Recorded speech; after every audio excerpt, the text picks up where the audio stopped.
Good noon guys. Ayan guys, nakita ninyo yung ginagawa ng ating farmer ngayong hapon. Ayan, hapon, tanghali. Ayan, kahit tanghali, nagtatrabaho yung ating farmer guys. Ayan, siya ay nagpuproning ng mga dahon ng ating pananim. Ayan. So, yung ating longlong. Ayan.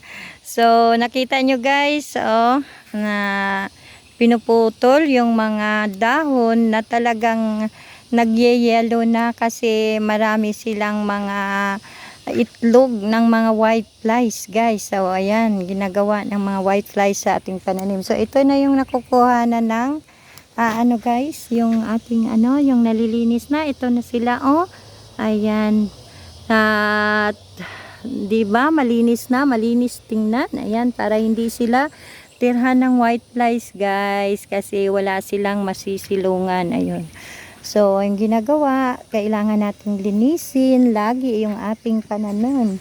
So, sa mga dyan, no, mga mga nanonood sa inyo sa aming videos sa Joral Farm, ayan, kita nyo na guys, pag ganito na yung inyong tanim, ayan, marami ng yellow na mga dahon, alisin nyo na sila guys, kasi wala na silang maitulong pa sa ating tanim, kasi sila ay etong mga yellow na mga dahon, hindi na sila makakuha ng chlorophyll. Ayun, iiwan natin yung mga dahon na green. Ayan, talagang kailangan malinis na malinis ang ating pananim para hindi sila dadapuan ng mga white flies at iba pang mga mga insekto. Ayan. So, gagawin natin, kailangan malinis na malinis ang ilalim ng ating tanim o yung paligid nila. Katulad nito ngayon, amin sila inararo yung area para ma-heal up siya ulit. Tatakpan natin yung puno ng ating talong. Ayan. Tingnan nyo yung kamay ng ating farmer, parang rake. Oh, ang galing mag-alis ng damo. Ayan. Talagang kahit napakasipag ng ating farmer guys, si Ralph Garing. Ayan. Nakikita nyo, sobrang sipag. Ayan, sa paggawa ng kanyang mga gawain sa garden. Ayan. Kahit tanghaling tapat ay nandito siya. Hindi naman kasi masyadong mainit yung araw ngayon.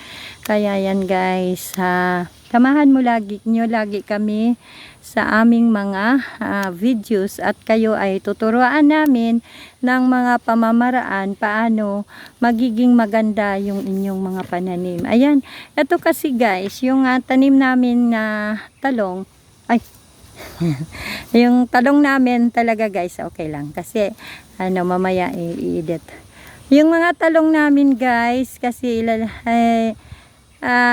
talagang maliliit, hindi sila masyadong mataba dahil nga sila ay natatamaan ng init. Simula nang silang itananim guys, wala talagang ulan na nangyayari. So na-survive namin sila sa pagdidilig araw-araw. Sa bandang hapon magdidilig kami para makarecover naman sila sa kanilang mga katawan, na hindi naman sila maubusan talaga ng tubig kahit papano. So kaya ito yung nangyari sa kanila guys. Ayun. So ayan lang guys, kailangan lang magsumikap para tayo ay mabibigyan naman ng biyaya ng may kapal. Ayan. So gagawin lang natin, huwag natin pabayaan ang ating mga tanim at talagang aalagaan sila ng maayos. Talaga sila ay magbibigay ng bunga. Sabi nga ng sa kasabihan, kung gusto mo na magbunga ang iyong mga pananim, kailangan alagaan yung puno. Kaya ayan, gawin nyo guys, alagaan nyo. Nakita nyo guys, yung ating mga kamatis ay hinog na. Ayan, may mga hinog na sila guys. Kaya ayan, luto na tayo ng tinola na merong kamatis. Ayan, mga hinog na sila guys. Ayan, nakikita nyo guys, ayan, hinog na. Ito din, nangahinog na sila. So, ayan, may magagamit na tayo. Thank you for today, guys.